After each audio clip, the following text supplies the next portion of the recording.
After a quiet month last month in August, this one has a few heavy hitters.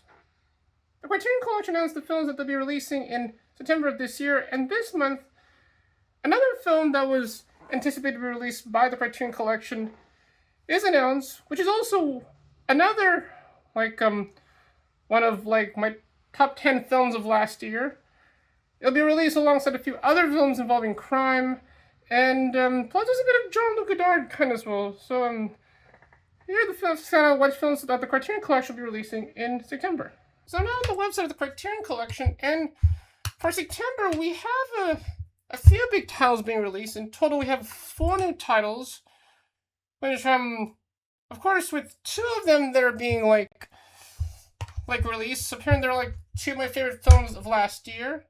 And then, but also we have 2 re-releases, and as well we got another Criterion Presents release with 2 prosecutors, which I think that was shown at the Cannes Festival last year. It's now being released, at least in our area in a sense. But yeah, but of course last month the common theme was working class protest films, but for this month apparently the common theme is probably crime films and a bit of Jean Luc Godard kind of in a sense. I mean, but of course the first big film that apparently we're gonna go through, and is for talk about the film that they're gonna release in the month, is of course Kleber Mendonça Filho's The Secret Agent, which of course was the film that apparently almost swept the awards during award season last year, and it almost got Best International Feature at the Cannes Award this year, although it ended up being beaten by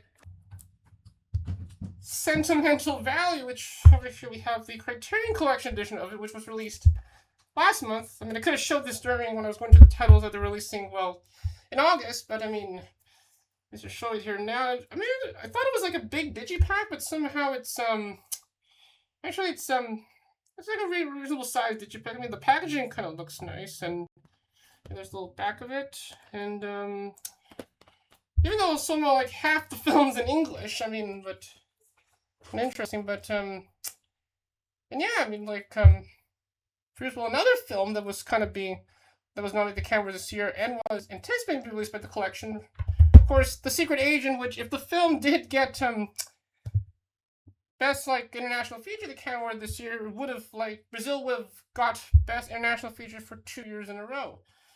I probably said a lot of things about this film, which I mean, most people probably know what the film talks about, which talks about a professor who's in Brazil, apparently in hiding because of the military dictatorship there, and then when he's on the run, apparently he has an assignment where he has to he kind of works undercover in a filing station, and then and then various things happen there, but I should probably see with the cover of the Criterion edition of the film. Apparently, you see, of course, the main person in the film. You see in the film's poster, but there's also on the very right side of the cover, there's apparently a cassette tape, which is a thing in the film where apparently, of course, if you don't archive all the things that happen, I mean, things are could be forgotten. Kind of with other major events, and also kind of still important with what's happening right now. I mean, this film kind of resonates with kind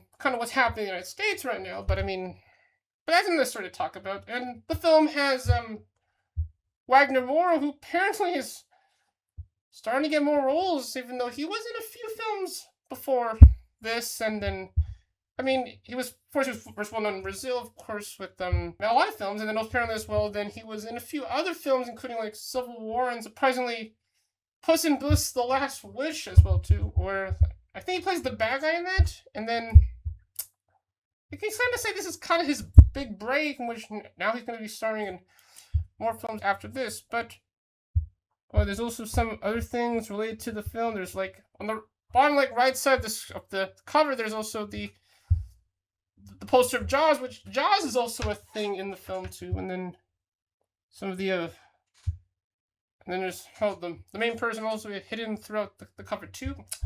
Yeah, so but for anyone that didn't see the film and doesn't know what it's about, here what it talks about. With an electrifying blend of kinetic punch and an organic historical sweep, Kleber Mendonça Filho connects life into Brazil's 20th century military dictatorship to the living present, delivering a kaleidoscope period thriller pushing with resonance. In 1977, under the alias Armando, a man arrives in the city of Recife, which I know is like the hometown of the person that made the film, which he did. The previous film he made before this, Pictures of Ghosts, where apparently he does pay homage to his home, like of his hometown. Plus, he also kind of talks about like his career as a director so far, and also he also talks about Brazilian cinema in a sense, which be a perfect double feature with this film. To try to make a fresh start with his young son. However, the threat of violence immediately encroaches while around him swirl corrupt cops, grimy hitmen, hunted exiles, and a wild urban legend that ignites a public frenzy. Continually spinning off its temporal and narrative axis, the secret agent unfurls an epic canvas teeming with life and love for those who refuse to submit to systems of oppression. I mean, the film's soundtrack is also kind of great, especially like in the beginning of the film, you hear Chicago's "If You Leave Me Now," and midway through the film, there's like a song that apparently kind of sounds dope, but apparently the film also it's kind of like seeing a spy film in the 1970s. It's kind of in a sense. Let's find out the special features of the Criterion Collection edition of the film. It's a retro-approved 4K UHD and Blu-ray special edition, because a new 4K digital master approved by the person who made the film, Kleber Mendonça Filho, with 5.1 surround DTS HD master audio soundtrack. The film presented in Dolby Vision HDR. Oh, it does have that documentary. So, okay, that's a nice bonus. So you can, after you see The Secret Age, you can see Pictures of Ghosts after that. Also directed by Mendonça Filho. A making of documentary featuring interviews with Mendonça Filho, film star Wagner Moura, and other people that are in the casting for the film. New interviews with director of photography Evangelia Alexander Drova and sound mixer Cyril Holtz. A new video essay featuring Mendonça Filho. The series of the film, archival meal that inspired the film with commentary by Mendonça Filho, film's preview in English subtitle translation, plus an estimate film programmer and courier Dennis Lim, new cover by Drustella, Adeline, and Sister Hyde. So there's probably a lot of in-depth special features for this release, and plus you get the previous documentary that Kleber Mendonça Filho made before this, Pictures of Ghosts, as a bonus. So it's kind of like a little perfect double feature, and the film presented with Dolby Vision HDR. So I mean, that's something for sure you can watch on 4K Blu-ray. I mean, Kleber is involved in some of the special features, although there's no the making of documentary for this might be new, or it might be a documentary made around the time when the film was released. But there's just a lot of new stuff on this. I mean, I'll probably get this maybe during a flash sale at some point. But now to the other film that they're releasing apparently this month that also is one of my favorite films of last year. It's the film that talks about Jean Luc Godard when he was making the film that would cause the French Nouvelle to go mainstream with Nouvelle, which is one of two films that Richard Linklater released last year, the other being Blue Moon. I also talked about this film a lot, and this is quoting one little review, summary of the film, let's say, that was written for, I think, for the Viv Center, apparently when they did their year in review, which they did show the film again, and I saw it the second time. And that time they said it's the closest next best thing of being there when they were making Breathless, which of course Breathless, if apparently that's also in the Criterion Collection too. So I mean, I could possibly get that with Nouvelle at a flash sale, but I mean, and yeah, I mean, but the common thing with both of this film and Blue Moon is that they do tackle the common theme of the films that Richard Linklater made, which is time. I mean, Nouvelle took place over a period of I think it was a month, while Blue Moon took place within a period of an evening during on the opening night of Oklahoma. Within I think took place around a period of 5 hours, I think. But I mean, but both are great films, and yeah, and the person that played Jean Luc Godard in the film was also kind of spot on playing him. Plus, even though somehow the Jacques Demy in the film somehow doesn't look like him, but apparently he kind of looks like him. And yeah, I thought Zooey Deschanel was in the film, who played Jean Saber, but apparently that's another person. But she was also great in the film too, and she was also kind of spot on playing her in the film as well. And But when you kind of see the film, I mean, it does show like the vibe of the French New Wave, but it can also look like seeing a film made by Wes Anderson, because throughout the film, as various people are kind of introduced, you kind of see a lot of things like this.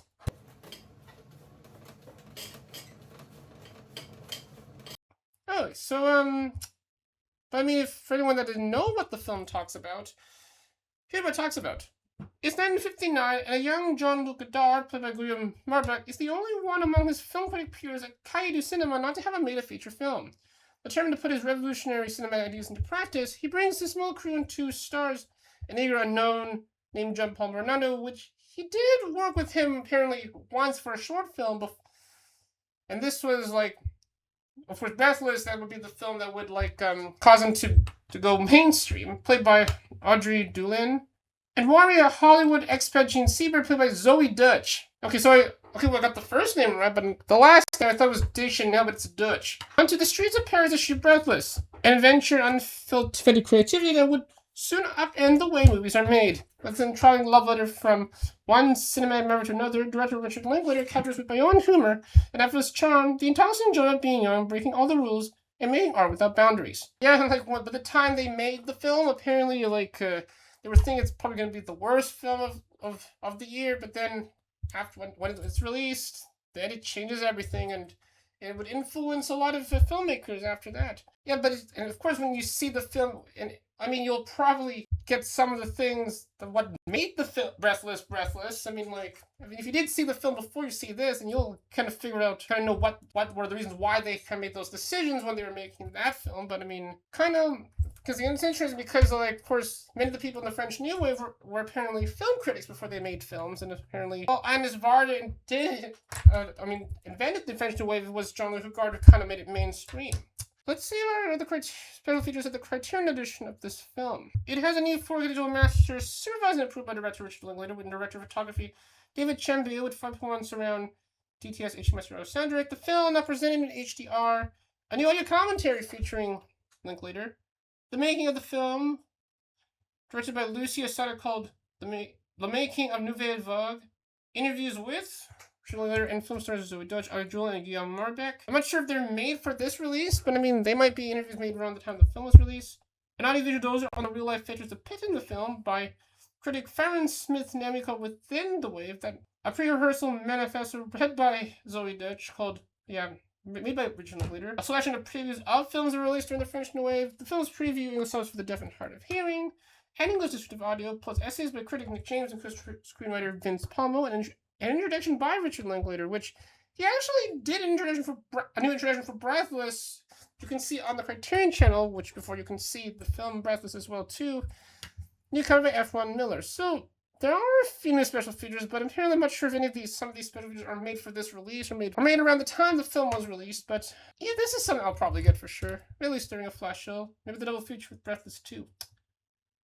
But continuing with Jean Luc Godard, of course, a director that probably many might consider is like the modern Jean Luc Godard is Leo Carax, who apparently, of course, how I kind of know about him, because he made a few films like within like the past decade, I think, including one of them was actually one of 3 short films in an anthology film called Tokyo, which he made the one with his alter ego, who actually shows up in some of his films, and then it's actually the second one of the 3 short films in the anthology. The other 2 being directed by Michael Jean Gondry, who probably know made Eternal Sunshine of the Spotless Mind and The Science of Sleep, and Bong Joon-ho. They all of their short films kind of felt like the directors that made them, but apparently with Leo Carax's short film, I mean, it's like it was kind of like shot on DV, and it looks like it's kind of silly too, and they even involved being in multiple languages too, and and then he made other films, including an unusual musical, I think, called Andriel, I think, and then he made Holy Motors, which that's another film that he made in the past decade. But at the beginning of his career, he was a promising filmmaker, and he made a trilogy of films.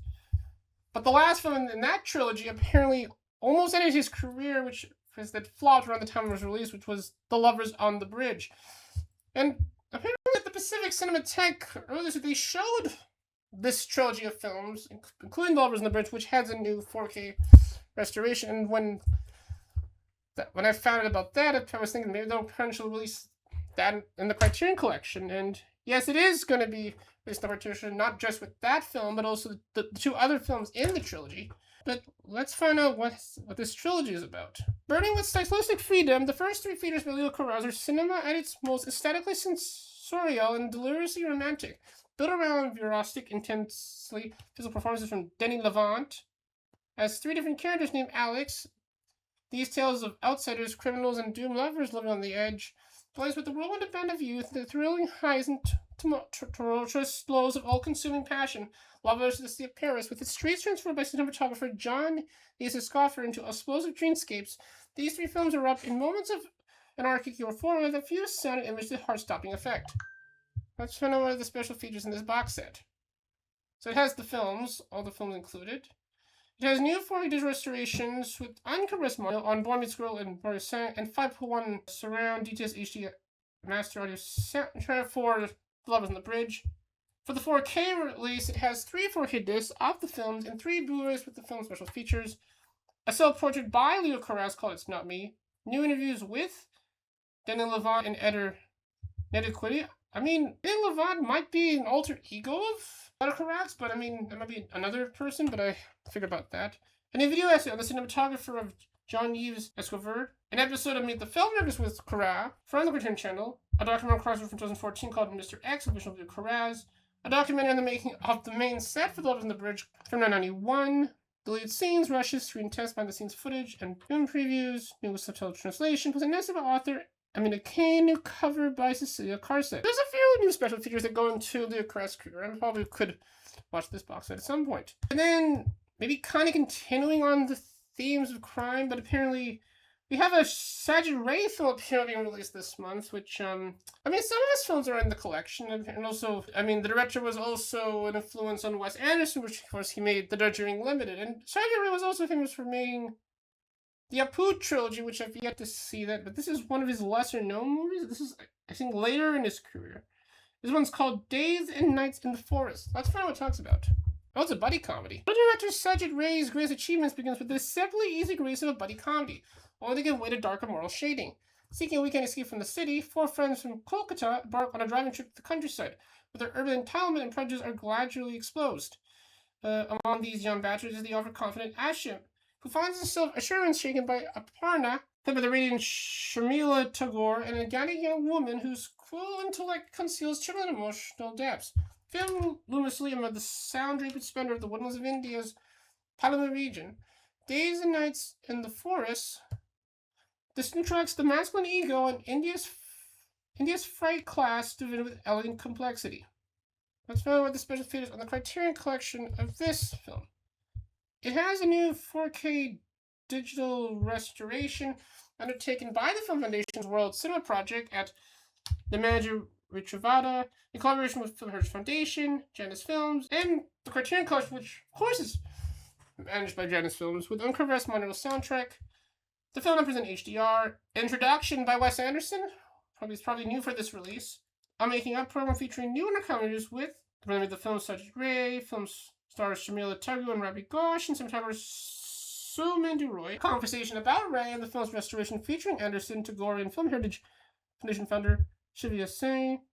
Dark Report, film's preview, new English subtitle translation, plus an essay by film critic Devika Girish.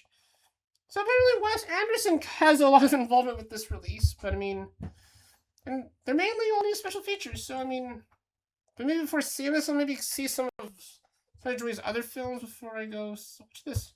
And then the rest of the film, like of the films that they'll be releasing in September, are for the 4K re-releases, with one also kind of involving a crime, except a very serious crime in the sense, of course, with the Holocaust. It's the miniseries Show Honored by Claude Lanzmann, which I'm not for sure this is going to have a lot of this, because of course this is a miniseries and this is a 4K re-release, and this is probably a groundbreaking miniseries, which does which apparently, based on the plot of it, apparently relies on like first-person testimonies to recreate what was actually happening during the Holocaust, and apparently it doesn't use archival footage, so it's probably one of these groundbreaking for TV. But I mean, at least it's an informative miniseries about what happened, the wrongs of the Holocaust. I'm not sure if this got a Blu-ray release, but at least so it might be got a DVD release, but apparently this might be actually being released on Blu-ray for the first time, which is a director approved for Blu-ray special edition. The miniseries remastered in 2K, and of course the special features on this are from the previous DVD release, which also includes traditional films by the director, a conversation between Lasman and critic Sergei Tubiana, interview with Lasman from 2003 about a visit from the living and sober, which is one of the additional films on this box set, interview with the assistant camera person on show and filmmaker Armand Deschaplan, Charlotte Champlier. Oh, actually, this has a new special feature, actually. For this, it has a new film by Guillaume Ribot, edited from previous unreleased footage and recounted the production of Shoah with All I Had Was Nothingness. The miniseries previewing the Source for the Deaf and Hard of Hearing, plus an essay by critic Kent Jones and Ray Lansman, covered by Sam Smith. So this actually one of these re-releases where it does have new bonus materials. So I mean, if you didn't have this on yet, then probably go get it. And then the other 4K re-release is probably a classic courtroom drama, which still haven't seen it, but I kind of really want to see. But glad I waited till they actually re-released it. But I mean, Kino Lorber kind of re-released it for a while, but then somehow Criterion got it back, and now they're re-releasing it on 4K. That film is Sidney Lumet's 12 Angry Men. And what made that film interesting is that most of the film takes place in one room, in the courtroom, and you have like 12 juror members kind of debating on what should happen to the person responsible in the crime that they kind of have to discuss. Now, since this is a re-release, there's probably like not a lot of new special features, but let's just see if they actually add any new special features of it. It does have that 4K restoration, which apparently was already remastered already. It has it presented with Dolby Vision HDR, and the special features look like it's probably the same as the previous Blu-ray release, which includes a television version from 1954, directed by Franklin J. Schaffner for Series 1, with directed by Ron Simon, creator of the Parley Center for Media. They could have also included the remake that aired on HBO in the 1990s, directed by Roland Friedman, but some of them decided not to put this for this re-release. A few other special features about the film, including its production history, from teleplay to big screen classic, archive news of what the person that made the film, Sidney Lumet, the film's screenwriter, Walter Bernstein, but also talking about Lumet, an interview with Ron Simon about Ringold Rose, who wrote the play that inspired the film, I think. A teleplay directed by Lumet, written by Rose, called Tragedy in a Temporary Town from 1956. An interview with the cinematographer John Bailey about the director of photography of the film, Boris Kaufman. Film's preview. Also for the Deaf and Hard of Hearing, plus an essay by writer and law professor Tim Rosenbaum, covered by Sean Phillips. And that's the films that the Criterion Collection will be releasing in September, which, yeah, this is going to be an exciting month, and probably films that probably might get in the Flash sale, it's probably in the fall. Of course, we have some of the films that were probably like one of my favorite films of last year, with Secret Agent Nouvelle Vogue, a trilogy of films by Leo Carax, underappreciated Satyagit Ray film with Wes Anderson apparently being involved with the special features with Days and Nights in the Forest, and re-releases of the miniseries Shoah and the Gordon classic 12 Angry Men. But what are your thoughts on the films that the Criterion Collection will be releasing in September of this year? Well, you can put your thoughts in the comments below if you enjoyed me going through which films that the Criterion Collection will be releasing in September. You can like the video or subscribe to my channel. I'll talk more about film and various things from the Criterion Collection. With that, I'll see you. Bye, everyone.